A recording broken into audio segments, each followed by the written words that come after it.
नमस्कार, खबर उत्तराखंड में आपका स्वागत है। मैं हूं राहुल चौहान। खबरों में बढ़ेंगे उससे पहले एक नजर आज की अहम सुर्खियों पर। उत्तराखंड में भारी बारिश पर सीएम धामी सख्त, अधिकारियों को 24 घंटे अलर्ट रहने के निर्देश।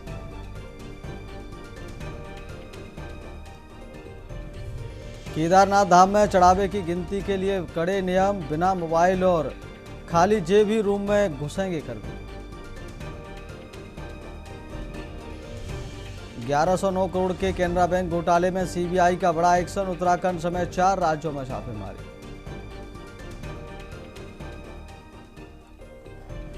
उत्तराखंड में बारिश से तबाही, 4 धाम यात्रा रोकी, मसूरी हाईवे धंसा, 2 की मौत, आज भी अलर्ट।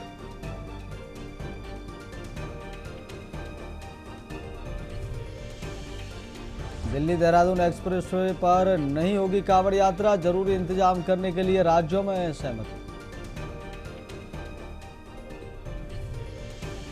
उत्तराखंड हाईकोर्ट का बड़ा फैसला, शादी से मना करना आत्महत्या के लिए उकसाना नहीं माना जा सकता।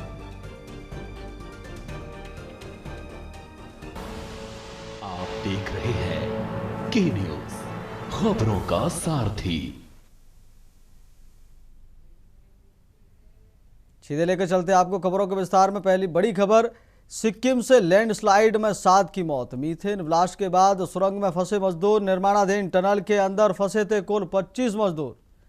नामची जिले में एनएचपीसी की निर्माणाधीन प्रोजेक्ट में हादसा। सिक्किम से बड़ी खबर आपको बता रहे, निर्माणाधीन टनल के अंदर फंसे थे कुल 25 मजदूर। नामची जिले में एनएचपीसी के निर्माणाधीन प्रोजेक्ट में हादसा, सिक्किम लैंडस्लाइड में 7 की मौत। सिक्किम से बड़ी खबर आपको बता रहे हैं, मीथेन ब्लास्ट के बाद सुरंग में फंसे मजदूर, निर्माणाधीन टनल के अंदर फंसे थे कुल 25 मजदूर। नामची जिले में एनएचपीसी के निर्माणाधीन प्रोजेक्ट में फंसे मजदूर, सिक्किम लैंडस्लाइड में 7 की मौत। मीथेन ब्लास्ट के बाद सुरंग में फंसे मजदूर। सिक्किम से बड़ी खबर आपको बता रहे हैं, निर्माणाधीन टनल के अंदर फंसे थे कुल 25 मजदूर।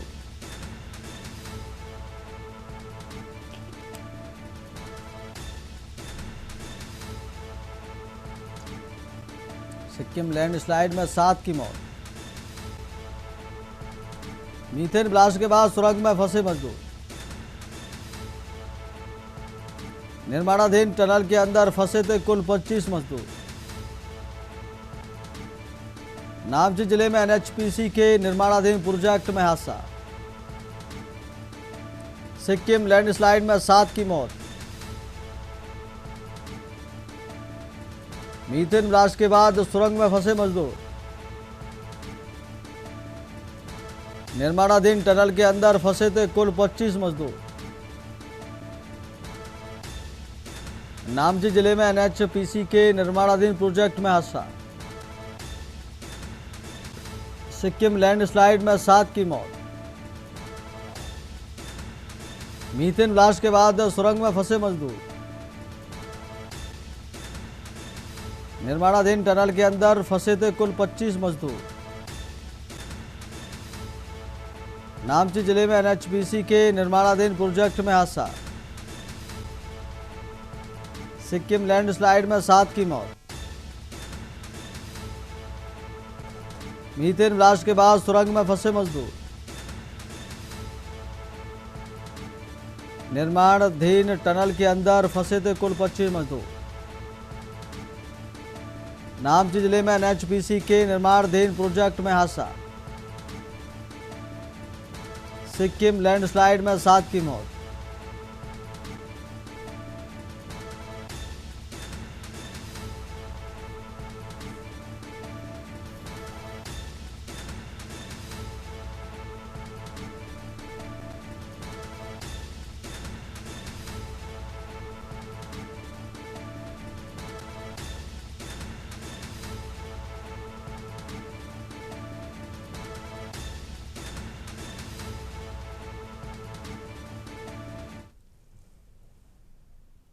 अगली खबर का रुख करते हैं। प्रदेश कांग्रेस की आज दिल्ली में पार्टी हाईकमान के साथ अहम बैठक होने जा रही है।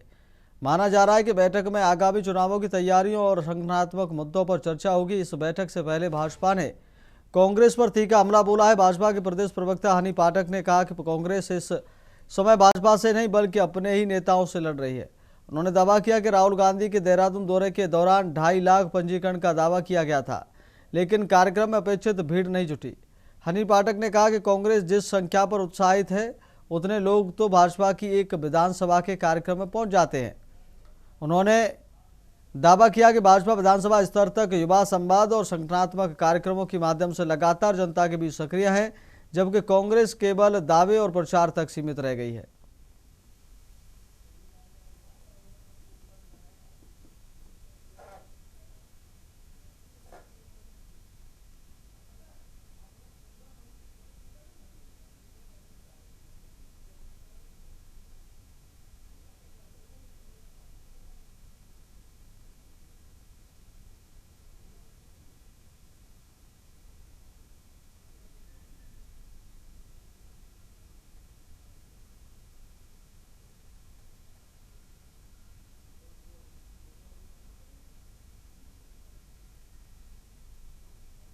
देखिए, कांग्रेस पार्टी इस समय उस कगार पर खड़ी हुई है जहां पर वो अपनों से ही लड़ रही है। वो भाजपा से नहीं लड़ रही। वो कांग्रेस आज वैसा दल हो गया कि अपनों से ही लड़ना उनका प्रथम दायित्व बन चुका है। जिस प्रकार से आप देख सकते हैं कि राहुल गांधी का भी दौरा होता है और वहां पर 2.5 लाख बच्चों के रजिस्ट्रेशन की ये बात करते हैं और वहां 5,000 लोग भी वहां नहीं पहुंच पाते हैं। लेकिन हाँ, उनका उत्साह इसलिए देखने को था क्योंकि उतने लोगों की भी इन्हें पूरी तरह से उम्मीद नहीं थी। इन्हें खुद भी नहीं पता था कि वहां पे जितने लोग हैं वो भी आ सकते हैं। तो इन चीजों को लेके वो बेचारे बहुत ज्यादा उत्साहित हो रखे हैं और इतनी ही संख्या उनके लिए काफी है उनके अनुसार। लेकिन वो ये भूल चुके हैं कि भारतीय जनता पार्टी अभी जिस प्रकार से युवा संवाद से लेके हर चीज को विधानसभा वार भी करने जा रही है, तो उतनी संख्या तो हमारी एक विधानसभा से हो जाती है। अगली खबर का रुख करते देहरादून में आपदा और मानसूनी बारिश के बाद जनजीवन सामान्य बनाने के लिए जिला प्रशासन पूरी तरह मुस्तैद है। जिलाधिकारी डॉक्टर आशीष चौहान ने बताया कि जिले के विभिन्न ग्रामीण क्षेत्रों में अभी कुल 10 ग्रामीण सड़कें अवरुद्ध हैं, जिन्हें खोलने के लिए युद्ध स्तर पर काम किया जा रहा है। जिला आपातकालीन परिचालन केंद्र की रिपोर्ट के अनुसार बंद सड़कों में PMGSI लोक निर्माण विभाग के मार्ग शामिल हैं। इनमें कालसीका गेराघाटी रेंगऊ मोटर मार्ग, गडोल सकरोल से चुनो मोटर रोड और लागा मटोगी मदरसू मार्ग, सहस्त्रधारा चमासारी चमेली सरोना और किमाड़ी बितरली मार्ग शामिल हैं। PMGSY के अंतर्गत माल देवता, शेरकी सिल्ला, सहस्त्रधारा, सोरना, पुरकुल, भिरतली, किमाड़ी और धारकोट तलाई मार्ग के कुछ हिस्से भी बंद हैं। जिलाधिकारी ने कहा कि प्रशासन की टीमें लगातार निगरानी कर रही हैं और अवरुद्ध मार्गों की जल्द दुरुस्त किया जा रहा है ताकि आम जनता को असुविधा न हो।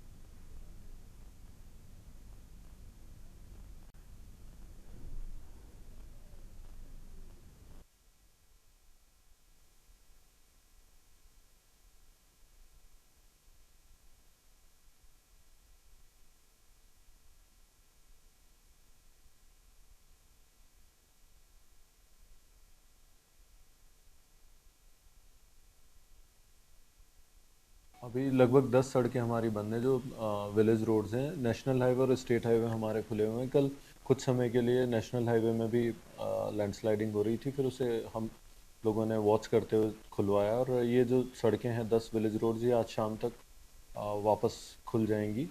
और इस तरीके से जो अन्य डिपार्टमेंट है, जैसे कल 7 लोगों को हम लोगों ने रेस्क्यू किया था, पानी में रिवर में फंसे थे और SDRF के माध्यम से उन्हें सुरक्षित रखा गया। सिमिलरली डोईवाला के पास में भी एक एरिया में वाटर लॉगिंग के कारण कुछ इशू थे या वाटर लेवल हाई होने के कारण, तो उसमें भी टीम्स को, इरिगेशन और PWD की टीम को भेजा गया था। अभी भी कार्लीघाट की तरफ 4 से 5 जगह पर रोड के कटने के कारण डिपार्टमेंट्स काम कर रहे हैं। तो इस तरीके से कॉन्टिन्यूसली रिकंस्ट्रक्शन एक्टिविटी या रेस्टोरेशन एक्टिविटीज चल। अगली खबर का रुख करते हैं। सुप्रीम कोर्ट के निर्देशों के बाद दून पुलिस ने बिना अनुमति और निर्धारित मानकों के विपरीत चल रही मस्जिदों में लगे लाउड स्पीकरों के खिलाफ अभियान चलाया गया। इस कार्रवाई के बाद कई मुस्लिम संगठनों ने विरोध जताया। वहीं इस पूरे मामले पर उत्तराखंड वक्फ बोर्ड अध्यक्ष सादा शम्स ने संतुलन की बात कही है। उन्होंने कहा कि निर्देशानुसार कहीं की भी ध्वनि प्रदूषण हो तो उसे ईमानदारी से कम कराया जाए, लेकिन किसी एक समाज को टारगेट करना भी उचित नहीं होगा। इसलिए कानून का पालन ईमानदारी से हो तो किसी को भी दिक्कत नहीं होगी। इसके साथ ही उन्होंने कहा कि किसी को अधिकार नहीं कि अपनी इबादत के लिए किसी दूसरे को परेशान करें, इसलिए माइक की वॉल्यूम कम रखें। उन्होंने विकसित देशों का उदाहरण देते हुए कहा कि अमेरिका, इंग्लैंड जैसे देशों में मस्जिदों के अंदर सामान्य टोन में अजान होती है और घरों तक पहुंचाने के लिए अलग फ्रीक्वेंसी दी जाती है। वक्फ बोर्ड अध्यक्ष ने अधिकारियों से अपील भी की कि किसी के साथ ज्यादती या धर्म के आधार पर टारगेट न किया जाए। साथ ही लोगों से भी अफवाह न फैलाने और कानून का सम्मान करने की अपील की।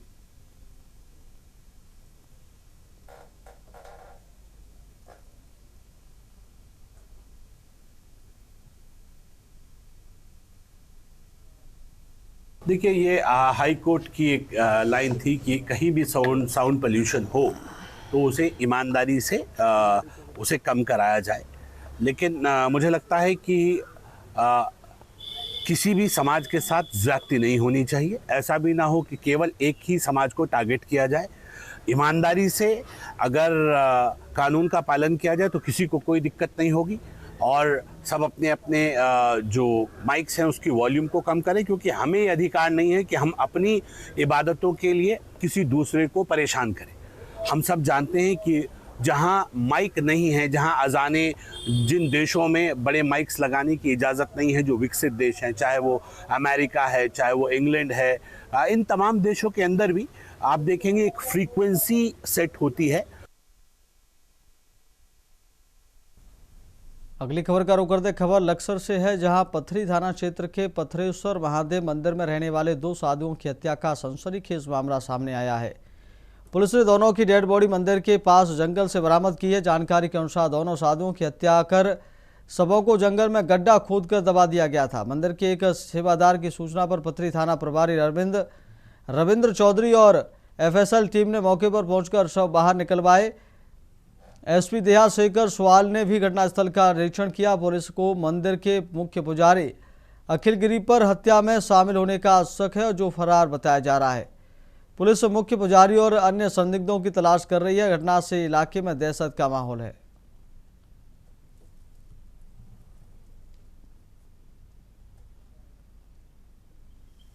देखिए, वहाँ के किसी सेवादार ने आज पुलिस को सूचना दी थी, तो वहाँ हम लोग पहुँचे हैं। एफएसएल टीम भी थी। तो 2 साधुओं की, जिसमें एक नोन है और एक अभी अननोन है आइडेंटिटी उसकी, उनकी बॉडी मिली और ये संदेह पूरा है कि उनके साथ जबरदस्ती हुई या उनका मर्डर किया गया, तब बॉडियां वहाँ रखी गई हैं। बाकी कुछ लोग जो संदेहास्पद है, जिन पे संदेह है, वो फरार हैं। एफआईआर की कार्रवाई हो रही है और जल्दी हम केस को वर्कआउट करें।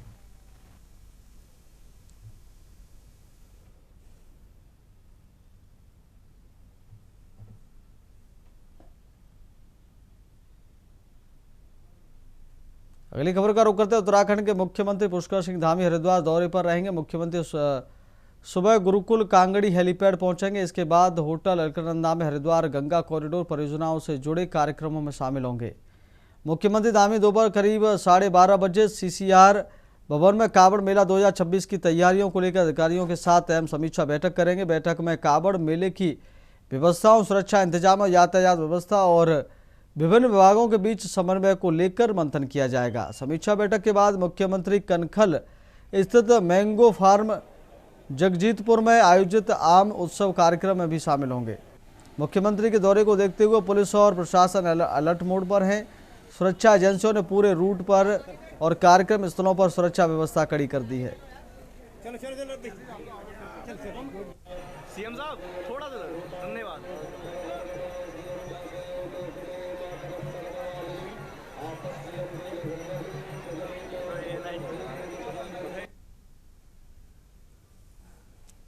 अगली खबर का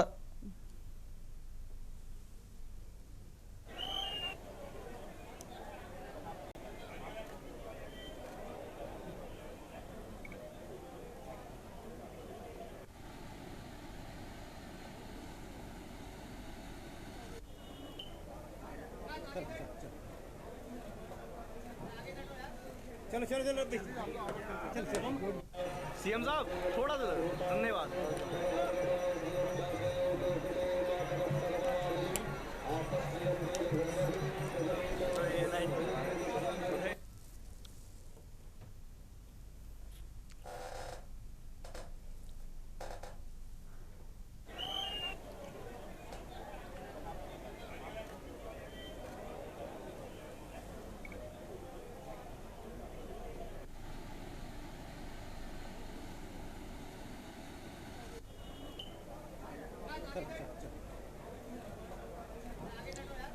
चलो चलो चलो चल चलो सीएम साहब थोड़ा सा धन्यवाद।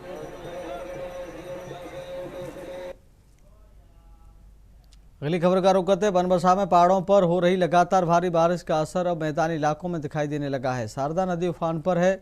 भारत नेपाल सीमा स्थित बनबसा शारदा बैराज पर सिंचाई विभाग ने रेड अलर्ट जारी कर दिया है। सुरक्षा के मद्देनजर सीमा क्षेत्र में आवाजाही पर रोक लगा दी गई है। शारदा बैराज से इस समय 1 लाख क्यूसेक से अधिक पानी की निकासी की जा रही है। बढ़ते जलस्तर को देखते हुए सिंचाई विभाग पूरी तरह सतर्क है। हेड वर्क्स खंड शारदा बरेली के सहायक अभियंता प्रशांत कुमार ने बताया कि सभी इंजीनियरों को अलर्ट पर रखा गया है और संभावित बाढ़ की स्थिति से निपटने के लिए तैयारियां पूरी कर ली गई हैं। वहीं शारदा नदी के बढ़ते जलस्तर से उत्तर प्रदेश के कई जिलों में बाढ़ का खतरा बढ़ सकता है। इसे देखते हुए संबंधित जिलों का प्रशासन भी अलर्ट मोड पर है और स्थिति पर लगातार नजर रखी जा रही है।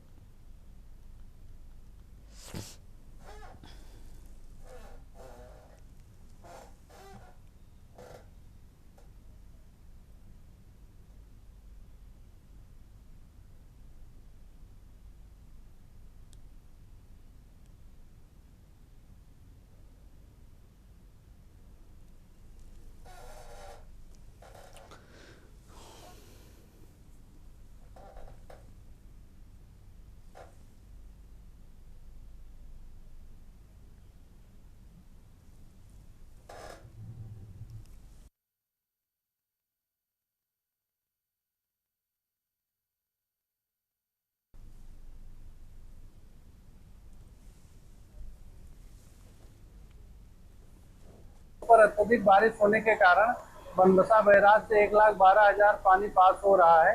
मौसम विभाग के अनुसार अभी भी 4 दिन तक का रेड अलर्ट जारी है, जिससे पानी और बढ़ने की संभावना है।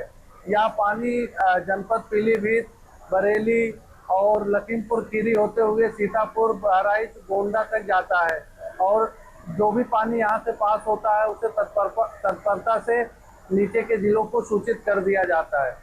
वर्तमान में 1 लाख से ज्यादा क्यूसेक पानी पास हो रहा है, जिसके कारण बैराज के दोनों तरफ आवागमन बंद कर दिया गया है। अगली खबर का रुख करते हैं उत्तराखंड में चुनाव आने से पहले एक और नया मुद्दा गरमा गया है। सुप्रीम कोर्ट के दिशा निर्देशों के बाद दून पुलिस ने अभियान चलाते हुए बिना अनुमति और निर्धारित मानकों के विपरीत संचालित मस्जिदों में लाउड स्पीकरों पर कार्रवाई की है, जिसके चलते निर्धारित मानकों से अधिक ध्वनि में बजने वाले लाउड स्पीकर हटाए गए। इसके साथ ही पुलिस ने भविष्य में नियमों के उल्लंघन पर संबंधित व्यक्तियों के खिलाफ कार्रवाई की चेतावनी दी है। हालांकि सरकार इसे पर्यावरण से जुड़ा मुद्दा बता रही है, लेकिन वहीं समुदाय विशेष से नाराज नजर आ रहा है।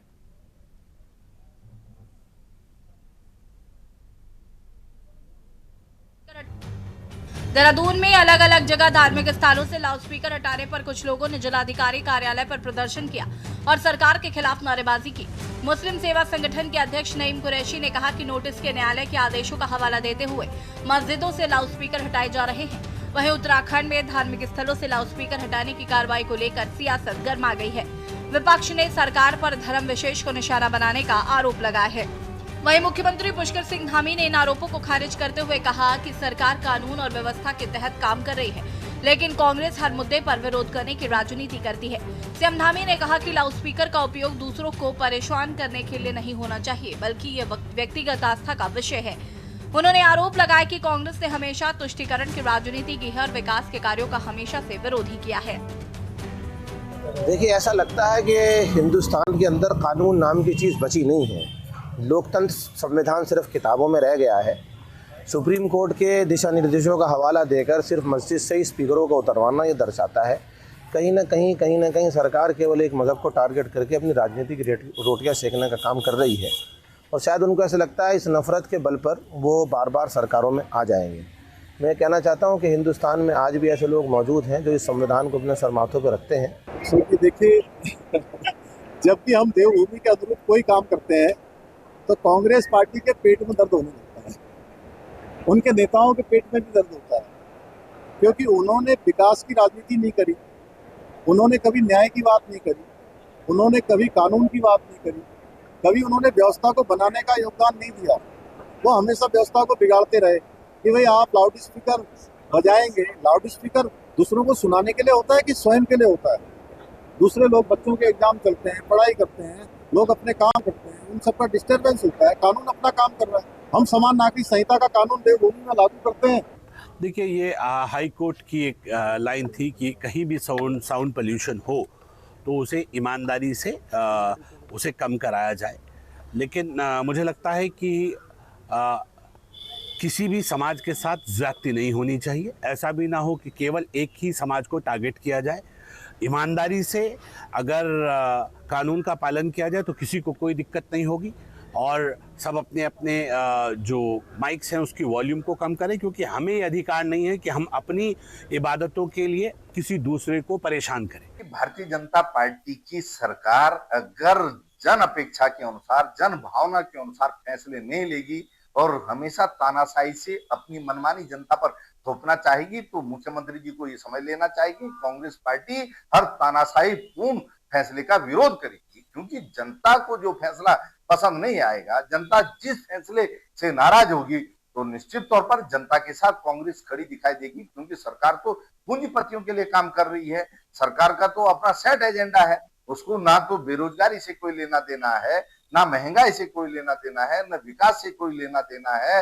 हर तरीके से जनता त्राहिमाम कर रही है। देखिए, ऐसा है, हमारी भारतीय जनता पार्टी सबका साथ, सबका विकास, सबका प्रयास लेकर दिशा में आगे बढ़ती है और हर धर्म, हर जात, हर पात के बारे में निश्चित रूप से सोचती है। लेकिन ये कहना कि मुस्लिम सेवा संगठन का ये कहना कि मात्र हमारी मस्जिदों को टारगेट किया जा रहा है, वो पूरी तरीके से गलत है। जहां पर भी ध्वनि प्रदूषण जैसी स्थिति रहती है वहां पर इन चीजों पर कार्य किया जा रहा है। आपको बता दें कि देहरादून की मस्जिदों में अजान के लिए लाउडस्पीकर का प्रयोग दिन में 10 से 15 मिनट के लिए किया जाता है और ध्वनि स्तर उत्तराखंड शासन के पर्यावरण, वन और जलवायु परिवर्तन विभाग की ओर से निर्धारित मांगों के अनुरूप रखा जाता है। ध्वनि प्रदूषण संबंधी किसी शिकायत पर मस्जिद की प्रबंध समिति या शहरकाजी करने को सूचना देनी चाहिए, जिससे कि निश्चित मांगों के अनुरूप आवश्यक पालन तत्काल किया जा सके। साथ ही मुस्लिम वर्ग का ये भी मानना है कि सरकार एक ही समुदाय के खिलाफ कार्रवाई कर रही है और नगर निगम की कूड़ा उठाने की गाड़ियां या फिर पुलिस की गाड़ियों में बजने वाले हूटर भी ध्वनि मानकों के विपरीत सरकार ने हमारी मांग नहीं मानी तो वो सड़क पर उतरने के लिए मजबूर होंगे। अब ऐसे में देखना होगा कि शुरू हुआ ये नया विवाद आखिर कब तक थम पाएगा। Uttarakhand desk report. अब सब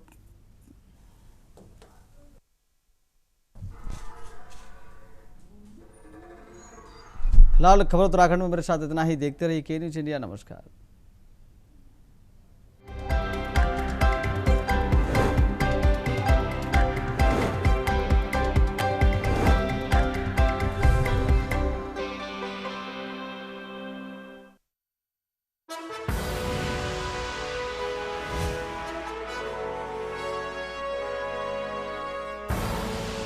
आप देख रहे हैं के न्यूज़, खबरों का